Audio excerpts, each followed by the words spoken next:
Okay, well, I think we'll get started.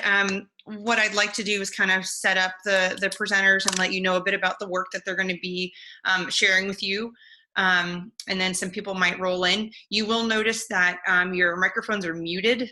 You have the ability to unmute yourself. If you could please leave those on mute for the presentations. And then when we do questions at the end, you have the ability to unmute yourselves and we can have more of a dialogue towards the end of the session. So I'm Dr. Leah Alford. I'm a fifth-year biology faculty here at Oglethorpe, even though I'm not technically on campus right now. I'm very excited to be outside of my discipline and to learn from these students. I've already learned from them, and I'm excited to learn more today, as I know we all are. I don't know how many, this session is titled Workers of Atlanta. I don't know how many of you have heard of Humans of New York. That was a project that was actually started in 2010. Admittedly, I learned about it from Instagram, but there are also many other mediums in which the founder, Brandon Stanton, has been sharing his work. And his idea was to interview about 10,000 New Yorkers and in his own words, create, quote, an exhaustive catalog of city inhabitants. And so that was one project.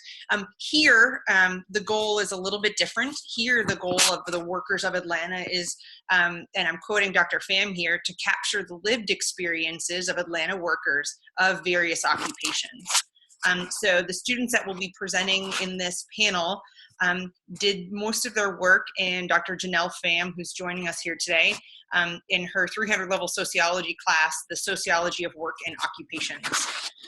So this project, which what they had done for the class, but then in addition wanted to kind of present to the next level here at LASS, the idea is for these students to critically analyze the relationship between these kind of macro level social factors like political, economic, and social factors, and the individual experience more on the micro level of these particular individuals.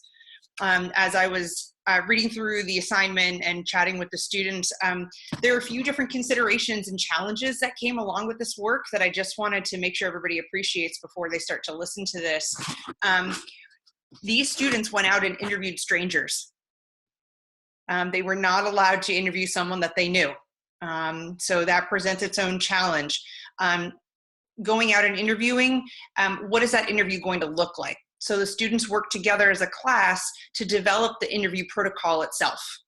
In addition, they had to take into consideration research ethics and consent. They were sociologists in the field. Then take that interview and transcribe, which I hear is laborious. I'm glad it's not part of my discipline. Transcribe these interviews such that they could share data with one another from their interviews. And then to top it all off, we're gonna add on a photography element to this project. So it's thorough. I'm sure you're gonna find their research very fascinating. I'm excited to hear it in a little more detail. Welcome to those who are just joining us. I see we still have some people joining us. This is Workers of Atlanta. This session, we're gonna do this in a panel format. So we have 4 different presentations. We're gonna start with Kelly Bryant. Clara and Saida are gonna present together second, followed by Manuel, and then Elle at the end. So these students are each gonna present. Some of the presentations are a little bit shorter than others. We're gonna do questions and have more of a conversation at the end. So if you don't mind just keeping your microphones muted. If you don't keep it muted, I can do that to you. And I will. So I wanna first, I'll introduce first Kelly Bryant is gonna share her research on Workers of Atlanta.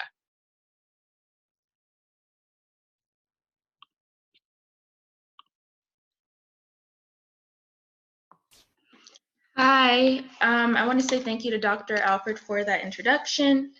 Today I'm going to tell you about one of my interviewees, a 31-year-old white female named Anna. So Anna works as a master cosmetologist in the Atlanta area. She came across her job through a quick Google search looking for the best salons within the Atlanta area. Once she applied, she was called in to do an open interview with among 3 to 5 other applicants. Then she had to come back and model a couple of her hairstyles before she was eventually hired. Her job in particular requires a certain element of human capital. So she needed a Georgia license, which requires about 1,500 hours of experience. And while she didn't need social capital in order to obtain her job, it was needed in order to maintain it because she was expected to bring in her own clientele. And throughout the interview, I found out that she works roughly 32 hours a week within the salon, and that's about 5 clients a day.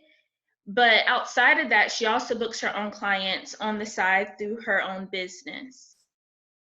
One thing that I found shocking was the conversation surrounding vacation time that was actually highly encouraged, both with the company and outside of the company. So her company paid for her to take trips. She spoke about one trip where her company paid for her to go to a hair conference in Greece.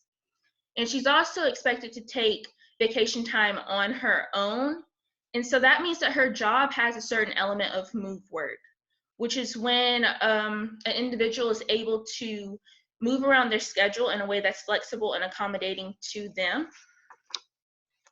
And so overall, I determined that she is working a good job because she does receive good pay with benefits. And while she doesn't have direct control over the amount of money that she is paid, she believes that she is making an active choice every day to go to work for the wages that she is given. And so if at any point if she's unsatisfied, she believes that she has the choice in order to leave. She does have control over her work activities. She prefers to do more color treatment jobs rather than your standard wash and dry haircuts. And because of that, she's able to dictate her own schedule, who she wants to see, when she wants to see them. And so she's staying with her job because it is a good job, but also because of the intrinsic benefits that she receives. So as demonstrated in the quote that you see up on your screens, she believes that she's an unofficial therapist. She loves allowing her clients to be able to vent to her, and she loves being able to give them advice about the things that they're going through. And in addition, she believes this is a stepping stone to where she sees herself in the future. She wants, in the next 5 to 10 years, she sees herself as opening up her own salon. And so she believes that the current job that she's occupying is a way to get there. That concludes my part of the presentation. Thank you. Thank you, Kelly. Thank you very much. So again, if you could please save your questions for the end. I love that you guys are clapping for each other. So we're going to proceed to the second presentation. So we have Clara and Saida, who have a little bit more of an in-depth look. And I think they have a couple of different individuals that they're going to be presenting to you.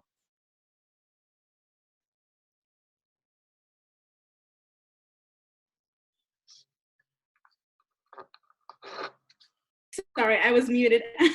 Thank you, Dr. Alford.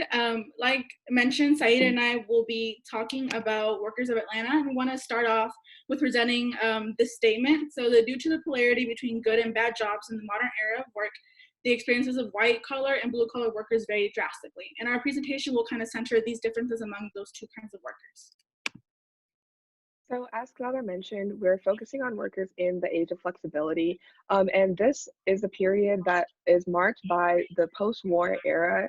So it really emerges in the 1970s, and it's met with a period of government deregulation. So changes happening on the macro level that allow for the control to be shifted from the government to individual employers. So we see a shift from this we're all in this together mindset to a mindset of you're on your own. And so we'll see how these kind of themes emerge throughout our presentation, but we just wanted to introduce some of the characteristics. This also includes, the age of flexibility also includes the cultural fit. So not just the capital that people bring into the workplaces, but also how they fit in with their coworkers and how they interact with them. We also talk about new work arrangements. Kelly talked a little bit about this in her presentation as well, but the different types of work people can do while still getting the same sorts of benefits, whether it's working from home, being able to retire early, and not missing out any of their other benefits. as well as realizing that there's an increased polarity of good and bad jobs. Glada posed our central topic of the presentation, but what we see in this increased polarity is that there's a shrinking of the middle class, because the jobs that would have fit right in the middle of good and bad have shrunken, because manufacturing jobs don't exist as much within the United States. These are some of the main characteristics of the age of flexibility that we'll specifically be discussing in our presentation. So we want to kind of explain what makes a good job. We keep talking about good and bad jobs. And so these are the kind of characteristics that entail a good job. And then so a bad job would be the opposite. So high earnings versus low earnings, opportunities for growth versus no or few opportunities for growth, fringe benefits versus people that aren't afforded any benefits, autonomy over tasks, control over schedule, and stability. This is the precarity we were mentioning in the slide before. And this is the characteristic that is becoming increasingly less common even in good jobs. But we also want to make clear that not all white-collar jobs fit into a perfect mold of a good job, nor do all blue-collar jobs fit into a mold of a bad job. Some of them take characteristics from each. So now that we've kind of laid out the contents of our presentation, we're going to introduce the workers that we interviewed specifically. I interviewed Kelly as my person who was working a good job and a white collar job, and she's a senior business analyst at Georgia Pacific. She has a master's of public health as well as a master's of business administration, and she's been in her position for a year and a half. She talks about how her hiring process was fairly typical of other positions she's had. She had an initial phone interview, went through 2 rounds of interviews after that, and then was offered the position based off of that. What she did realize was that she didn't get additional pay based off of her master's of business administration, and that was something that she thought she would get, but that wasn't something that they discussed or required. So because of that, she does feel like she has a good job, but she doesn't think her pay is as high as it should be given her qualifications. The next person that I interviewed was Mike, and he has a very interesting relationship with work, as we'll see throughout the presentation. But he's the CEO and founder of a transportation company called Chauffeurs Lane. He's also recently become an Uber driver, and I'll talk about the implications of that dynamic as well. But he has the title of a CEO, which you would assume is a white-collar job, but due to the nature of the transportation industry, as well as the fact that he is a gig economy worker because of his role in Uber, his job fits more along the lines of a blue-collar worker and fits more around being a bad job rather than a good job. His qualifications, he has an associate's degree in political science from Pakistan. When he came to the United States, he did not pursue education. He came to make an earning for the rest of his family in Pakistan, so he went straight into the workforce. He has 4 years of experience in the transportation industry within the United States, as well as an additional 10 years within his experience in Pakistan because he was an air traffic controller before he moved to the United States. And so the first person that I interviewed was Javier. He's the Consul General here at in the Consulate General of Atlanta. So he's a Mexican diplomat. He's within what they call the diplomatic corps of Mexico. His highest education level was a Master's of the Arts in International Conflict Analysis from Kent University in England. And at this specific location in Atlanta, he's worked about 3 years and 6 months, but he's been in the diplomatic corps for about 25 years. And so the majority of his time he's been in the US, kind of traveling around to different areas. He's in California, in DC, New York, South Carolina, and now in Atlanta. And the second person I interviewed was Jackie, a nail technician. Her highest form of education is a cosmetology license, which takes less than a year to receive, through most of the time through technical schools and community colleges. And she has about 1.5, now 2 years of experience in the nail tech industry. And these are the two that we're gonna pose as to set a scene of education. And so we kind of found ties between people's education levels and the kind of jobs that they're qualified for, and that being tied to the way that their hiring process goes, as well as I'll talk a little bit more about autonomy and hierarchy later. But because of the nature of Javier's job, it's a very elite position, right? He only knows about this because he knew people in this network. So if you don't know that they're hiring diplomats, you wouldn't really find the job just, on an ad or something. And so it was a very strenuous process where he had to take exams. The first one was in Paris, so he had to be able to fly out to Paris, and the second one was in Mexico City. So he had to be able to travel to be able to take a part of this process. He also mentioned it's very competitive. So about 1,000 people or so applied that year that he did, and only 80 of them got in. So it is very competitive. And of course, most people have higher levels of education. He says most of them have master's, if not doctorate level degrees. And so that compared to Jackie, somebody who doesn't have a bachelor's degree yet, and her job is more on the blue collar side, right? That she is in the service industry, seeing people face to face every day, having to interact with them all the time, but her level of education didn't correlate to the way in which she got hired. She didn't have a process of testing or applications. She said her first boss just asked her if she had a license. She said yes, she got hired. And her second boss knew her from the salon, so just took her with her. So for her, it was more in terms of who she knew, which is her social capital, and not so much as for Javier, which he heavily depended on his education, and kind of the high levels of earnings that he had to be able to travel, is also the networks that he had were very elite. And so their education kind of informed what kind of job they have, where in the hierarchy they are within their career. So the consul's at the highest level possible. The diplomatic corps, he can't go up any further. He says he can only move horizontally. And so here in Atlanta, he has autonomy locally. Atlanta is the biggest consulate in the area. It serves not just Georgia, but Tennessee and Alabama as well, even some areas of Florida.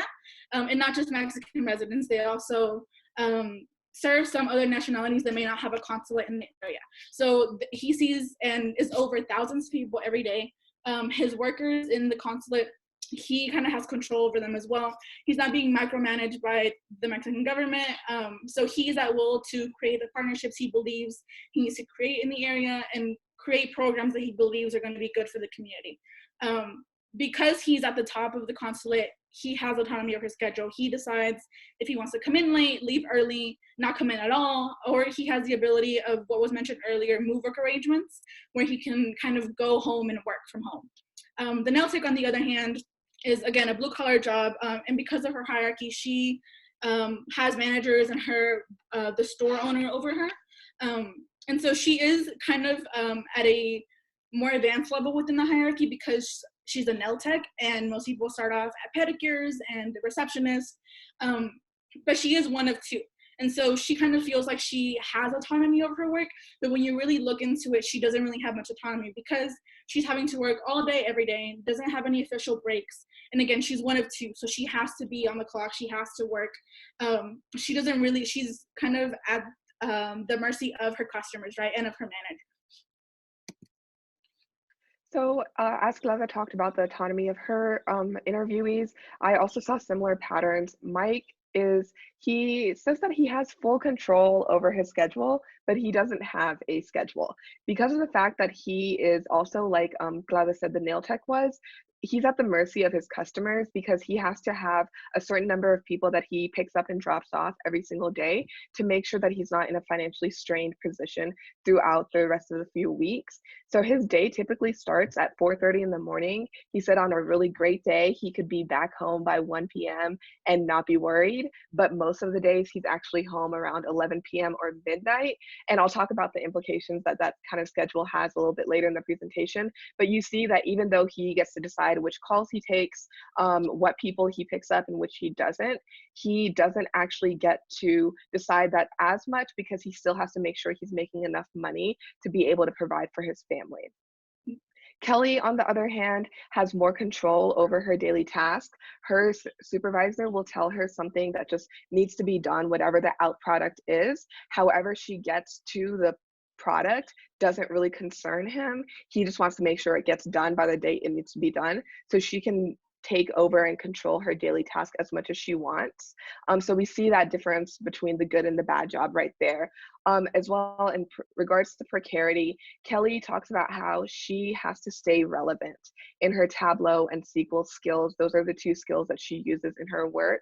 So she's constantly watching YouTube videos, learning online to make sure that her skills are as relevant as possible, because despite the fact that she has a double master's when a lot of people in the field don't, those skills are easily learned online because of the increased access to it. So she is in a competitive position, and she wants to make sure no one is going to replace her or her position. Mike, on the other hand, talks about his role with Uber because of the fact that when Uber and Lyft, those types of companies emerged, his limousine service took a hit because of the fact of how much more affordable Uber was, and people weren't taking chauffeurs and limousines places that much. So he had to become an Uber driver. So this is a really interesting way that precarity and the nature of precarity affected his work, because he basically had to pick up a second occupation that was going to ensure more precarity, but given the fact of how the gig economy works, it's not actually offering that much more stability in his work. In regards to the new work arrangements that Mike and Kelly are both available, that are available to them, Mike is self-employed and a gig economy worker, like I just mentioned. So he has his own personalized version of a reduced work arrangement, where he talks about how he's worked his entire life, so over 50 years of working full-time. So he's concerned about, as he moves into retirement, how he's going to be able to adjust to a life where he's not working. So he's personally taking the initiative of taking less calls and working less hours throughout the day. But the difference between this and how it is in an official capacity is that he's not getting the benefits or the pay that people in a good job would receive when reducing their workload so they can ease into retirement. Kelly, on the other hand, she has the opportunity to move work. So she only has to be in her office 2 days out of the week. So she receives the comfort of working in her house. She said most of the time she's just working in her bed, and that's just a different sort of comfort that's afforded to her, and she's not compromising any of her wages to be afforded this benefit. So that's two ways, again, how we see the discrepancies between good and bad jobs. Since I'm talking about benefits, I wanted to go straight into how Kelly and Mike perceived the benefits that they received. The first thing that kind of emerged was how they talk about the benefit being the work-life balance. Kelly has a very strong work-life balance. In the year and a half that she has been working in her position, she has only worked over 45 hours, 2 weeks out of the entire time. And those 2 weeks were when they were launching really big projects. And even then, instead of working 40 hours, she worked 45. So she still has a lot of control and a strong balance of life and work. And she doesn't take her work home with her. Though I did mention she spends her personal time doing her personal transformation and updating her skills in Tableau and SQL. She thinks those are investments in her own future. She does want to be her own business owner in the future. So she says that this time that she uses in her personal time isn't really for her work in the position she has, but rather an investment in the future occupation she wants to have. And in regards to the more traditional benefits of 401k, healthcare, and paid time off, she has all of those opportunities, as well as when she has to travel for work, they pay for her travel and accommodations in addition to her regular wages. Mike, on the other hand, is self-employed, so he does not get afforded many of the benefits that Kelly sees, and he sacrifices his family time a lot. I'm sure you guys can imagine if you worked from 4:30 in the morning until midnight, 7 days a week, there would be a lot of sacrifice of family time. And though he has the opportunity to not take a call if it's, something important for his family going on, he does still have to make sure that he's able to pay the bills at the end of the month.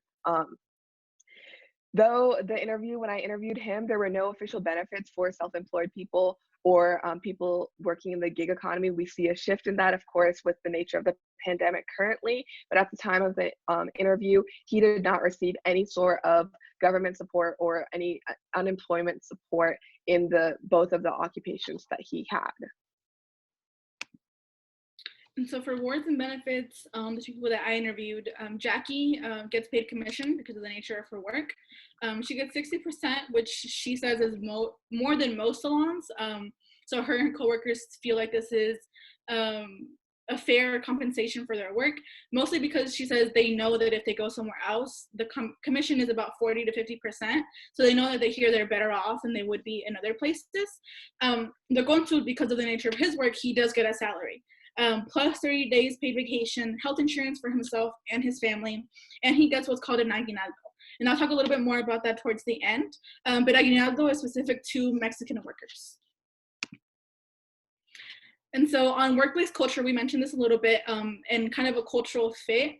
So we kind of saw, or I saw that the consul has, because of his position, because of the way that the hierarchy works within the consulate, he has the control to be able to maneuver aspects of the workplace culture. So he mentioned to me how when he got there, he really embarked on bringing new programs that are going to build community. He started a education or enforced their education department, their health department, and brought outside organizations inside to serve the people that come in through the doors every day. And so he talked about this building community within the Mexican community of Atlanta or of the states that he serves, but also within his own workplace. They all kind of know each other, they get together, celebrate each other's birthdays in the workplace. So he has the ability to make this cultural aspect of his job. The nail tech, on the other hand, she's not at the managerial position, nor a store manager or the owner, so she doesn't really have this. She has to fit in wherever she can, and she talks about this being an issue. So she doesn't feel like she fits in with the culture of the industry as a nail tech, nor the culture of her coworkers. She's Mexican, and the majority of her coworkers are Vietnamese. And so she says that, you know, the industry's culture has kind of clashed with her, where she sees a very individualistic mindset in the industry, and she isn't used to that. She comes from community. She says she's felt out of place because of these conflicts with culture. So as Clara mentioned how the nail tech felt isolated, that was something that emerged in Kelly's experiences at work as well, that everyone was kind of holding this individualistic mindset, this you're on your own mindset that I said characterizes the age of flexibility. And so she said that because of this, she feels like she lacks direction. She often feels, again, isolated, and there's a lot of duplication of work because everyone's so focused on themselves and the tasks that they're assigned. There's a lot of people that end up doing the same thing twice. So she might come with a final product of something and someone else on her team might also have the same product. That causes obviously a waste of resources because they both worked on it, but then there's something that didn't get done because everyone is so focused on the individualistic aspect of their work. In regards to Mike, this wasn't applicable to him. We did his interview in his office, which is the recliner in his living room. And so the workplace culture doesn't really apply to him as much because of the fact that he is a self-employed person and his company is of one person. And so we wanted to bring in the globalization of work. And so we've seen, because of globalization, that workers are now coming from other states, other countries, and workers here are going abroad. So that applied to two of our people. And in terms of the consul, the diplomatic corps in the Mexican government do things differently, right, than the US. And so his pay is adjusted to the cost of living to wherever he's stationed. So I mentioned he lived in California and now he lives in Georgia, and we all know the cost of living are very different in both states. So his salary has been adjusted for where he lives. He says that this is a little old and that they don't have the most up-to-date cost of living, but it still helps, right, in that they get adjusted. And again, the aguinaldo is a Mexican government regulated end of the year bonus. It's kind of like a 13th month. And so we see the difference between the US and other countries, and where other countries, this Saida mentioned earlier that with the age of flexibility, control kind of went into the corporation and the employer's hands instead of the government. And in other countries, things are regulated by the government rather than leaving it up to each employer, which is why this is something that is across the board for all workers. So Mike talks about the government support as well. I've kind of hit on this a lot throughout the presentation, but as a small business owner, self-employed and a gig economy worker, he doesn't receive much support from support or protection. So any sort of benefit, like Clara mentioned about the consul, does not apply to Mike's experiences. However, it is similar in the fact that they both are immigrants. Mike came to the United States to pursue work opportunities in search of them, whereas the consul came to the US with a job already lined up. And that very fundamental difference has really shaped the two experiences of these two workers. So Mike talks about coming to the United States in pursuit of the American dream.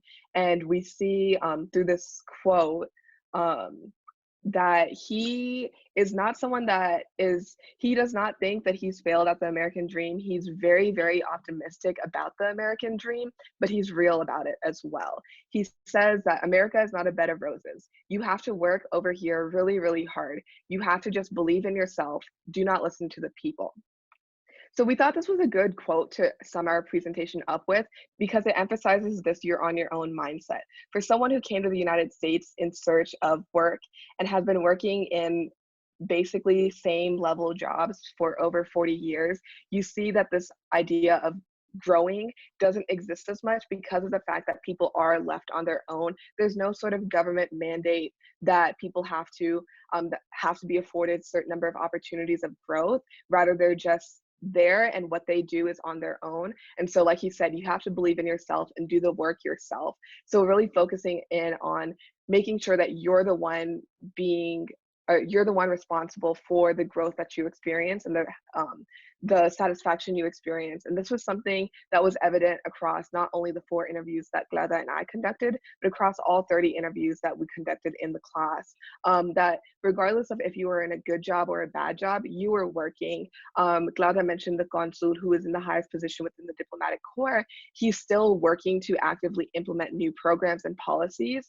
And Mike is always working as well. He's working those 4:30 a.m. to midnight shifts, but working nonetheless. So this idea that you can get anything based off of hard work, though it's not necessarily true in the way we think it's true, but it does apply in the sense that when you work hard, you're able to get something. It might not move you from being a taxi driver to the CEO of a large corporation, but it does allow you to be able to open your own business, like the chauffeur company that Mike has created. Thank you. Thank you, ladies. Thank you, Saida and Clara. That was great. Again, we're gonna hold questions for the end. I want to introduce our next panelist. Manuel is going to share a bit of his research with us as well. Welcome to those who've newly joined. And again, we'll do questions at the end to kind of make this more of a conversation. All you, Manny.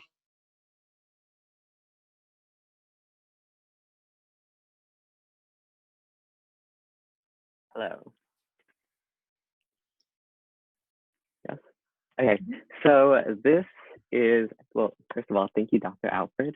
And so this is Dean Velez. He is a 49-year-old creative director. He is probably one of the most interesting people that I've ever met in my life. I don't know if you could tell by the way that his office is set up. He has things that he's created throughout his 37-year career all over his townhome, which serves as his office. He lives in a 2-bedroom townhouse. The ground level is his meeting space with clients, and he has these massive printers. And then upstairs is his living space, but also his office where he has one of his mentees that happens to be his son's girlfriend. So the way that he kind of operates, he operates strictly out of his home. He has gone from working from someone to working for his own, which is, he owns a small business. And if you see his quote, it's never work, it's always been my life. And that kind of really resonates with how he is. He has a really interesting work-life balance. He says it's not there, it doesn't exist. His work is his life and his life is his work. But he likes it that way. So in my original presentation for a class, I titled it "Working Intrinsically," because when you're working for yourself, how can you differentiate what work and what work isn't if you're really enjoying what you're doing? So he has kind of like what Saida was saying, a different work schedule, but he's okay with that. He wakes up at whenever he feels like it. He said he never set an alarm, and he goes to sleep whenever he feels ready that he needs to go to bed. And like a lot of small business owners, he kind of goes with the flow. He told me that in the year prior he was making $250,000 a year, which would cover his business expenses, his living expenses, and then he also gave a stipend to his mentee. He has complete autonomy over his work. He can do it whenever he wants, however he wants. When it comes to things like fringe benefits, he hasn't been living with any at the moment because he just didn't feel them necessary. And that's something that he said that he had the ability to, but for himself, he just didn't feel them to be necessary, which is his own decision. And that's something that he's able to do. So yeah, that's about it about him. Great, thank you, Manuel. I'm sure folks will have more questions, and you can tell us even a little bit more. So thank you. Okay. Last but not least, and we're doing good on time, so that we will have some time for discussions. Manuel, if you could unshare that screen for us. And there it is. Perfect, thank you. Great. And last but not least, Elle, if you mind sharing your screen with us. So again, Elle is going to tell us a bit about her research, and then we will start a discussion.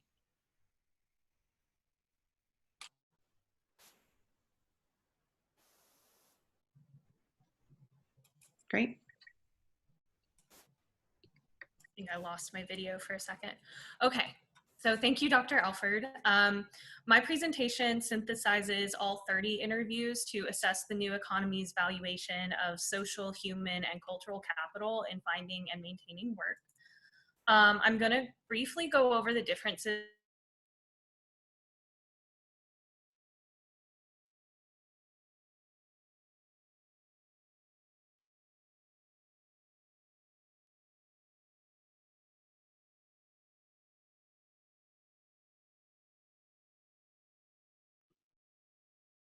already. So we surveyed 30 workers in the Elle, you're breaking up a little bit. I'm assuming that's for everyone. I can't quite tell. Is that true? Thank you, guys. Yeah. a cross-section of workers from different racial, class, and gender identities. We evaluated their jobs as good or bad as determined by their job's flexibility, pay, benefits, autonomy, and stability, which has been discussed a little bit already. So when we talk about work in the new economy, we're primarily talking about work in the age of globalization, as Saida and Clara went over. This new economy came into being around the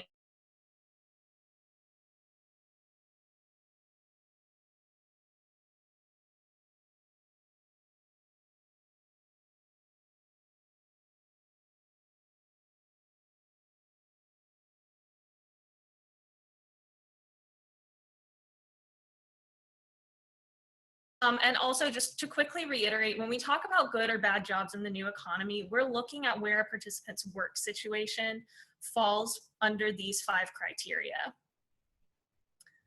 We look at concrete factors such as pay and fringe benefits, and we also look at some less tangible factors like autonomy, flexibility, and stability.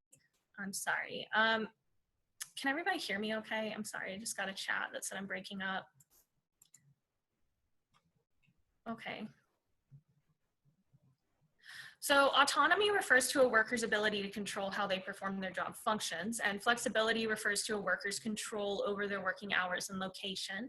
And then stability looks at whether the worker has any control over their termination, specifically whether they can be reasonably confident that they will continue to be employed. And even within good jobs, stability is increasingly less common in modern work. So now I want to discuss how the new economy's value on specialization relates to capital. We'll start with social capital. Social capital refers to an individual's social network, so who they know and where those people work. Social capital was found to be the largest factor in finding work. Half of our participants reported getting their jobs through their social networks, either through someone within their network who already worked for their now employer, or someone who independently heard about the job and connected the participant to it. Knowing someone at the company also resulted in some hiring advantages.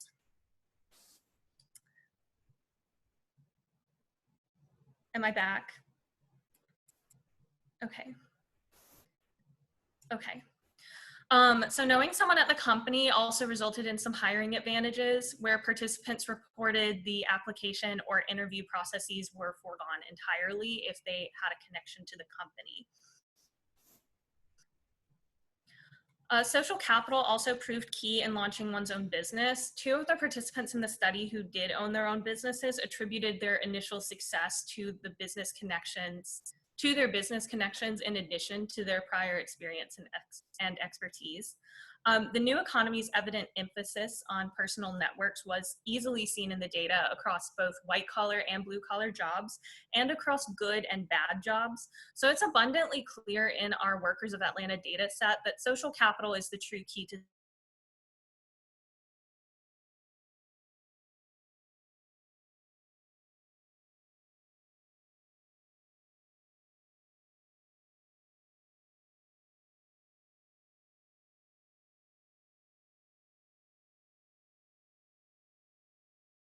encompasses like their prior experience, education, or soft skill sets. 21 of the 30 participants reported substantial human capital being required for their role, both in terms of hard qualifications like degrees, certifications, or prior experience, or soft skill sets. More than half required some form of formal education, wherein specific areas of study were often heavily preferred or even outright required. And for some, this formalized education was in the form of trade-specific schooling and certification. But for most, the education requirement referred to post-secondary schooling. The qualifications ranged from an associate's degree through postgraduate study. And even when schooling was not required, it was heavily encouraged. One of the participants whose job did not necessarily require formal education heavily encouraged education to anyone looking to get into his field. And he claimed that while it was not a formal qualification, education was necessary to develop the required skills and meet potential connections. And additionally, we found that soft skills and prior experience are often formal job requirements within the new economy. 13 of the 30 participants emphasized soft skills or prior experience when prompted to explain the qualifications for their job.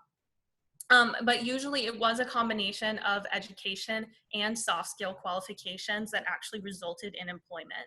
So it's clear then from the data just what sort of emphasis the new economy puts on both social and human capital. However, this sort of emphasis on human and social capital, when combined with the new economy's emphasis on cultural capital, tends to perpetuate the pay gap between genders and ethnicities. So before getting into racial and gender inequality, I want to quickly discuss cultural capital in the new economy. Cultural capital, according to Bourdieu, refers to shared tastes, experiences, leisure pursuits, and self-presentation styles. And here we'll be discussing it as it relates to hiring. So one way that we see cultural capital assessed in hiring is through cultural matching. This refers to hiring on a perceived likeness between the candidate and the company culture, or more often between the candidate and the evaluator. So candidates who are culturally similar to evaluators perform better both in the application and interview processes because the evaluator can use themselves as a proxy to assess company fit and qualifications. Evaluators are better able to assess a candidate's skills and experience when the candidate has a similar background to the evaluator, and this is due to the evaluator's personal understanding of the applicant's experience. They're also more likely to get excited about the candidate, which results in a greater likelihood that they might fight for the candidate during deliberation. And this causes hiring personnel to seek, quote, surface level demographic diversity in applicant pools, but deep level cultural homogeneity. So they're really looking for people who have surface level demographic differences, but like a deep-seated similarity in culture. Aesthetic labor is a retail industry tactic that's very similar to cultural matching that's utilized by white-collar firms. Basically, aesthetic labor represents a process wherein retail brands recruit sales associates who suit the brand's image and who have a means of subsistence outside of the low wages offered by that job. It's designed to attract salespeople who personally identify with the brand and who are not reliant on the low wages offered. And there is an expectation of the employee to purchase merchandise to maintain identification with that brand's image. So in this model, employers hire on, quote, style, sensibilities, and comportment, which according to Bourdieu are the cultural manifestations of inequality. And naturally, this process perpetuates job segregation across race, gender, and class lines. So now I'll discuss how the new economy's valuation on social, human, and cultural capital perpetuates inequality in the labor market and how that was seen in our data. In the Workers of Atlanta data, women and people of color were more likely to be working in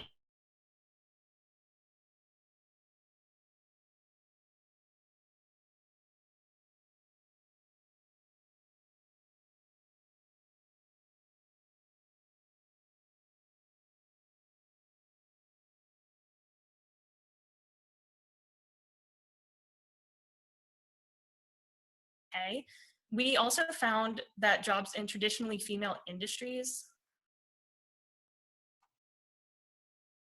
I'm sorry, it looks like I cut out for a second.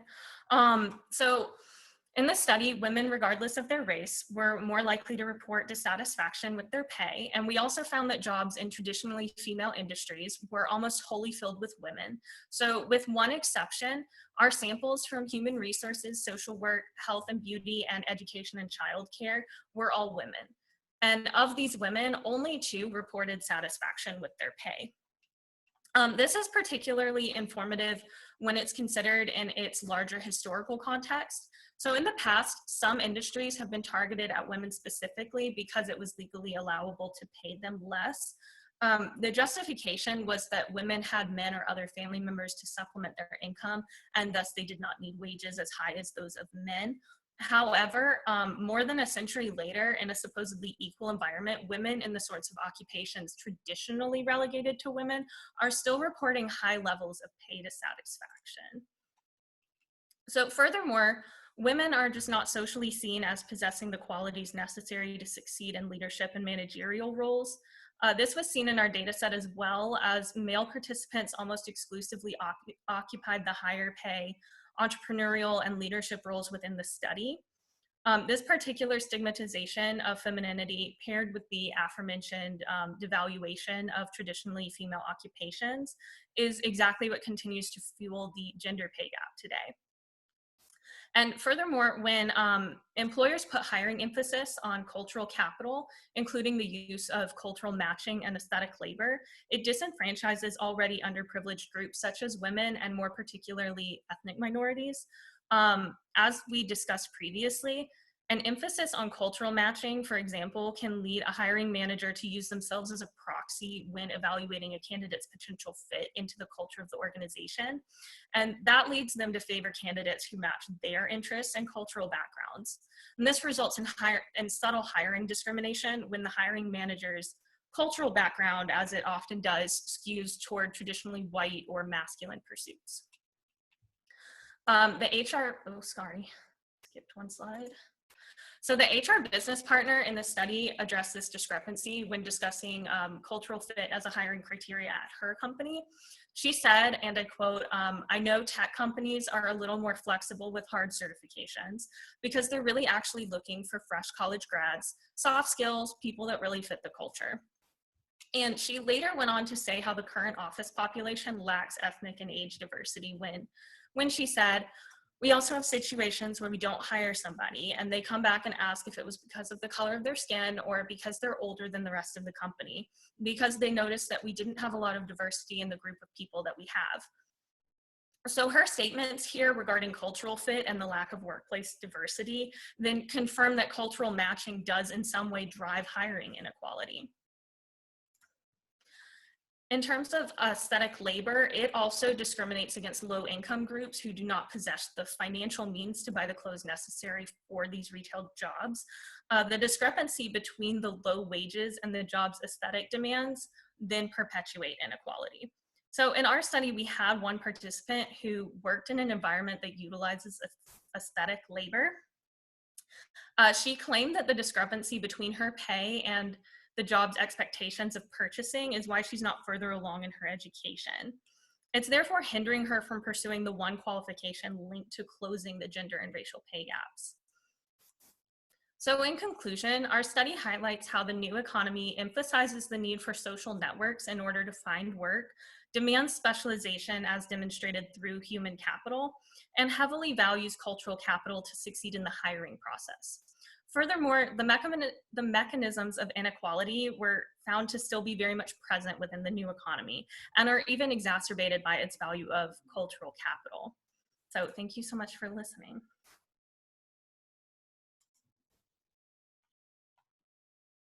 Great, thank you all. Thank you all so much. Welcome. I know we have some people who are leaving some sessions and coming into our session. If you just got here, you're in the nick of time. It's time for some conversation. Yeah, so what I'd like to do is I would like to just open up the floor for questions. You have the ability to unmute yourself, so you can just go ahead and do that, or if you wanted to chat a question, we're also keeping our eyes on the chat, and I'm happy to read questions from the chat if you'd rather communicate that way.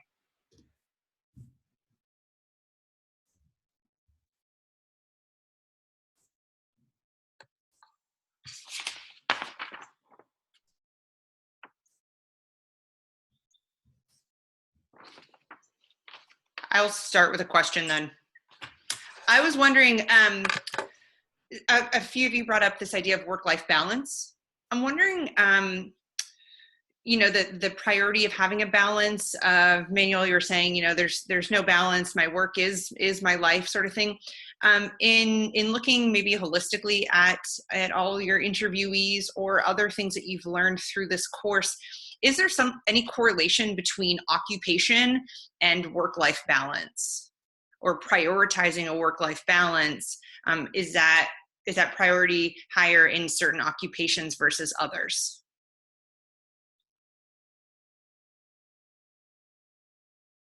So one of the readings we had for the class talked about, I don't remember exactly what the field of work it was, but it was what would be considered like a white collar office job. Right. And the workers over there their workplace culture was working until 2 or 3 o'clock in the morning, every almost like, you know, Monday to Friday. And so even though that's like something that was a good job, you had to have a certain level of education to get the position and everything like that, there was still this struggle of understanding how you when it's good to go home and when you draw the line. And so there, in regards to the cultural fit, like it's not just about the capital that you have and if you have the credentials to be in the position, but also are you willing to work until 2 or 3 o'clock in the morning every night until something gets done. And so there was like conversations about how some people felt that was something that they looked for in candidates when they were interviewing them, if they felt like they were going to fit in and were willing to make those sacrifices. And also to Saida's point, I discussed in my paper a little bit about the new economy's emphasis on technology. And I think the way that the new economy does emphasize using technology both to find work and to do work perpetuates this expectation of employees to kind of always be on the clock. Like you're expected to kind of always be working because you have the means to be working outside of your office.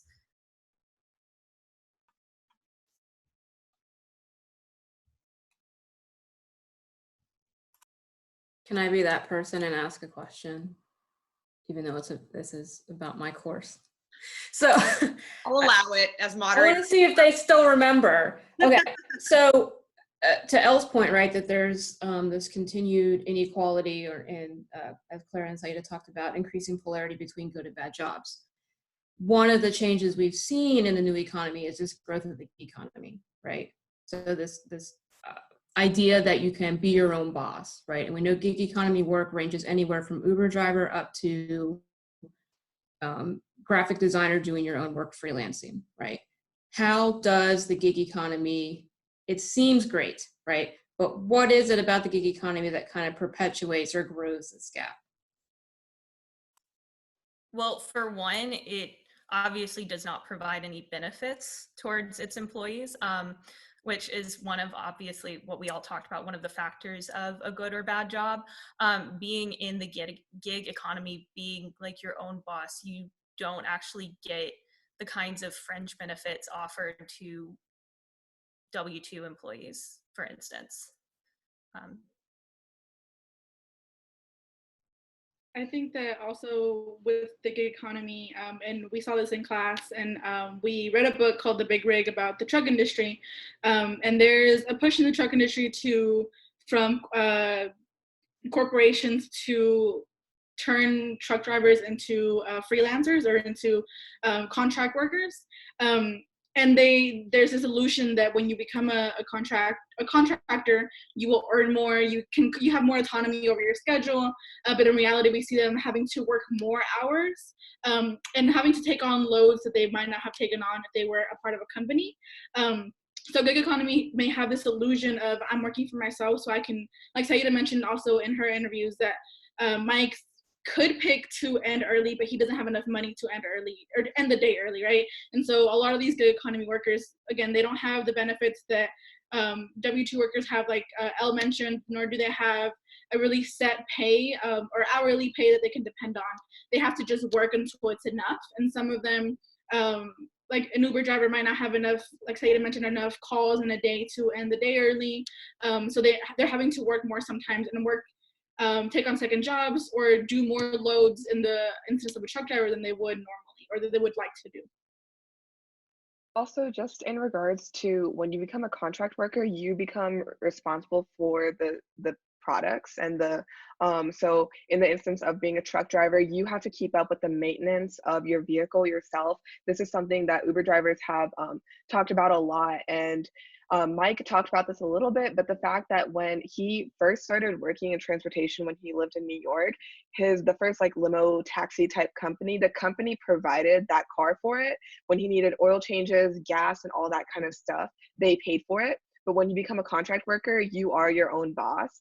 And so even though you're under the umbrella of working for whether it's Instacart or whatever it may be, you still have to keep up with the maintenance of whatever it is that you need to be able to produce whatever product or service that that's required of you. And that's also for if you're like a director or a freelance writer, you're responsible for like all of the equipment that you need. So it's not just limited to like some of those vehicle or transportation based industries. Was that good, Dr. Pham? Are you proud of us?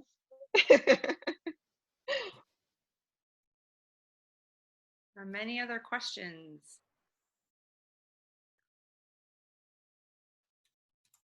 I teach for a living. I'm patient. We can just sit here in silence.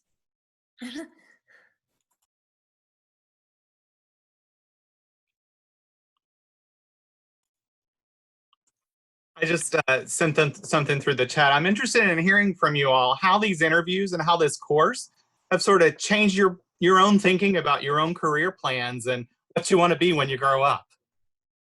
Just hearing you has changed what I'm thinking about today. I mean, personally, I don't know how much it changed my actual career plans, but I know that being in the course, a lot of us discussed jobs that we've already held in our lives and how we might have perceived them.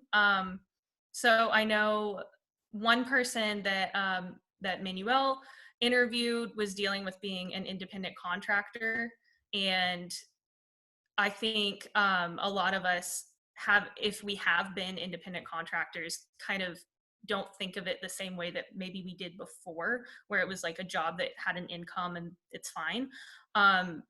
Because I know one of my internships ran as an independent contractor, and there were a lot of issues in it that I don't think I would have seen outside of the sociology class. So for me, I've hoped to get into public relations, and a lot of public relations professionals are known for not having a work-life balance. It's like if you're awake, your phone's awake, your email's awake, and you have to be on them, checking them consistently. And a lot of the like public relations Facebook pages and things that I'm on, they're very open about the lack of a work-life balance. So I've kind of expected it, but after these interviews, I think it's kind of changed my perspective on this idea of a work-life balance as being something that I should not look forward to. To something that if I really enjoy doing it, it shouldn't really matter that much. Just like for Dean, where he wakes up, he lives and breathes graphic design, and every time that he spoke about a new project that he was working on, he got so enthusiastic about it because he loved it. And he was working on like a virtual reality video game, and he just got so excited. He ran to his room and picked up the Godzilla figurine, and he brought it over, and as you can see in the photo. So rather than being scared because of all the little things that have been said about the field, it's kind of like, you know what, if I actually really want this, I'll know because it won't matter. I think something for me, my uncle was a taxi driver. So I grew up wanting to be a taxi driver, and it wasn't specifically this interview that made me realize that that's not exactly what I wanted to do.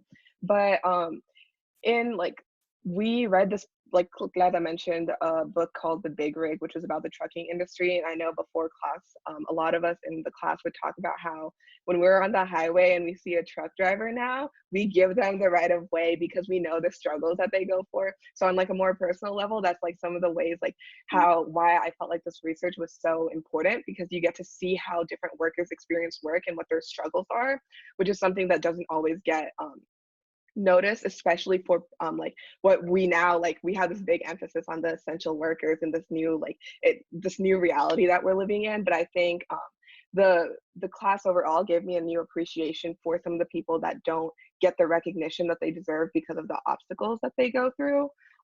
So yeah, that was something. And as well as the fact that there's like this big push for the gig economy workers, because you are your own boss and all of this stuff, and realizing what that really means and how it's kind of a way for people to not have to be responsible for your well-being.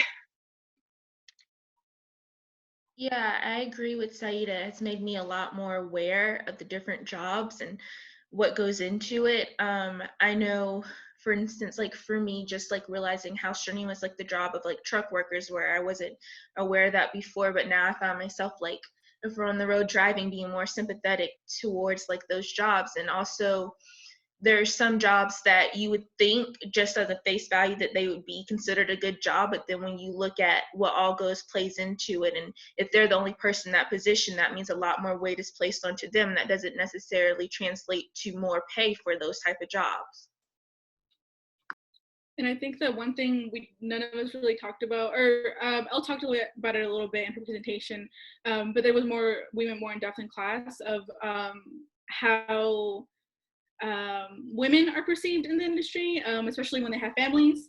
And so these are things that we are aware of as sociology students from Social 101, but being in a class that's specific to work and seeing how your identities overlap or your identities inform how you will maneuver the workplace specifically. But and I think a lot of sociologists will tell you that once you learn about sociology, you feel kind of pessimistic. And Dr. Pham will like to pose those questions on how do we fix the world. And I have no idea how to fix the world, Dr. Pham. But I think that it's a little scary to learn, but it's informative, right? And another thing we talked about is like cultural fit. One of the articles Saida talked about was specific to law firms. And so her and I were both kind of on the law, like wanting to go to law school. Saida is, I don't know.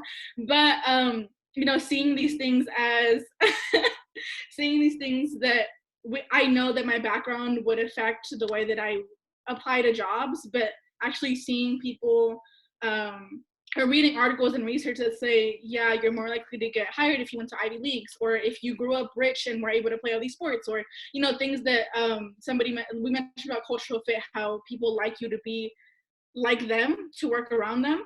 And so I knew that that was a reality for myself before this, but reading that, it's kind of like knowing that it's real, but also kind of learning how to maneuver that, I think has been a good thing and to have in this class, because I kind of know of the bigger ways in which workplace has shifted, and I'm hopefully that it'll shift more. Like Saida said, we're seeing a lot with the pandemic, we're seeing the privilege of being able to work from home, and how not everybody is afforded those privileges.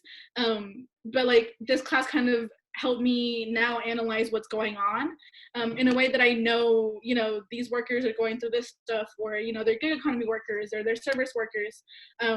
And so maybe for myself, being aware that when I get to that stage in my life, I know that maybe if I apply to a certain firm, they're gonna be like, oh no, you didn't go to Ivy Leagues, or, you know, you didn't play this sport in high school, or you didn't go to private school.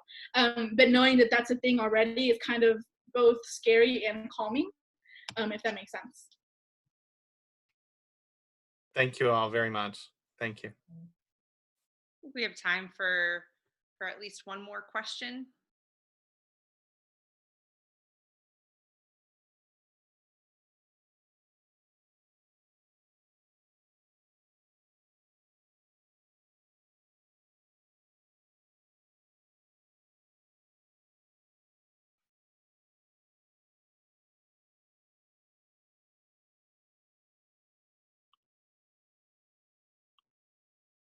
I'm sensing a lull, as Dr. Nardo would say. I do have another question for you guys. I think this is such an interesting time for you to be taking this course with our shift, and now folks are working at home, and some people can and some people can't. You know, what were you prepared for, learning some of the concepts you did in this course? What were things that you expected with work and occupations and what you've been seeing on the news that you expected to be happening to individuals, and what were some things that were unexpected in terms of how this pandemic has shaped the workforce in general? Just, I mean, it's only been a few weeks, right? But just in general, you know, what were you expecting and unexpected? I think one of the biggest things that has come about this is, like, we are talking about how we realize the human aspect of workers. That's something that has, like, been globally acknowledged. And just, I think the biggest thing is that I'm hopeful that this acknowledgement stays when we're past the pandemic.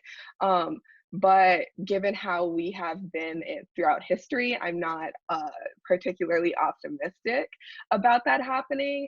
But I think that's like one thing that I've appreciated, and the fact that, you know, the stimulus package and the unemployment benefits being expanded to employed workers and gig economy workers was something that I was surprised about, and made me like hopeful that this might be something that remains. So that's something that how the course has related to the current situation we're in. Yeah, fascinating. I think something I was just not at all surprised about was how we saw a shift where white collar workers were able to continue their jobs from home, but people in more bad jobs, and not necessarily even just all blue collar workers, but definitely blue collar workers more than white collar workers, were just simply laid off. And so we're seeing what was it, the highest unemployment number we've seen in decades. That part was sad, but I don't think it was terribly surprising given the discussions that we've had on stability within the new economy.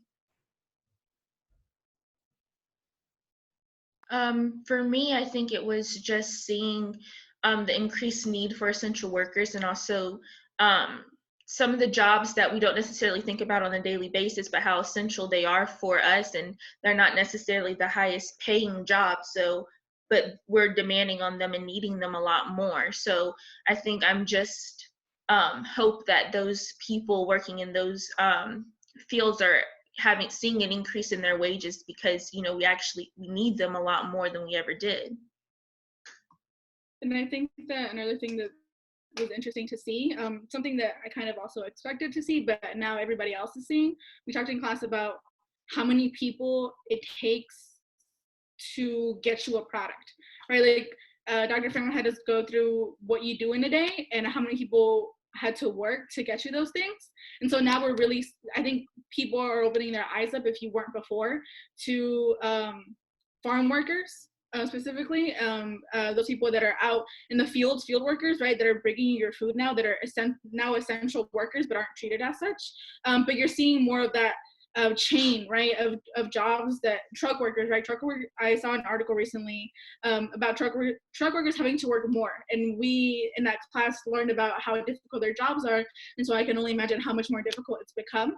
And so seeing that, and we also, there's something called the Capital Labor Accord, which was for part of the old economy and the old work arrangements, in that workers used to have more of a loyalty to each other, employers and employees, in which if there was a hard time, employers would lay off their employees temporarily and saying, hey, like, I'll hire you back, I just can't pay you for the next month.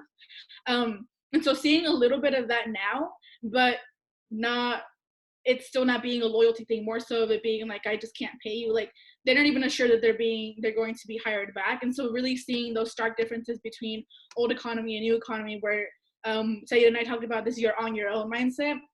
That's what has replaced the Capital Labor Accord now. And I think we're seeing a lot of that now, where people are being left without jobs and no promise that they'll be hired back. Yeah. And I think with the Capital Labor Accord, something that actually did surprise me was, I mean, I think Claire's right, like it's not used quite as often, but I think it was surprising to me when I started seeing big companies furloughing their employees, but continuing to give them benefits. Like I know the workers at Walt Disney World, who, you know, traditionally are not treated very well, they've been furloughed and with a promise that they will come back to work at some point whenever it's safe to come back. And they've continued their benefits, which is something that I just personally would not have expected to see in the new economy, particularly from a giant corporation like that. And I know that they're not necessarily the only ones doing it. I just happened to read that the other day. So I think that was a little surprising to me. No, that's very interesting.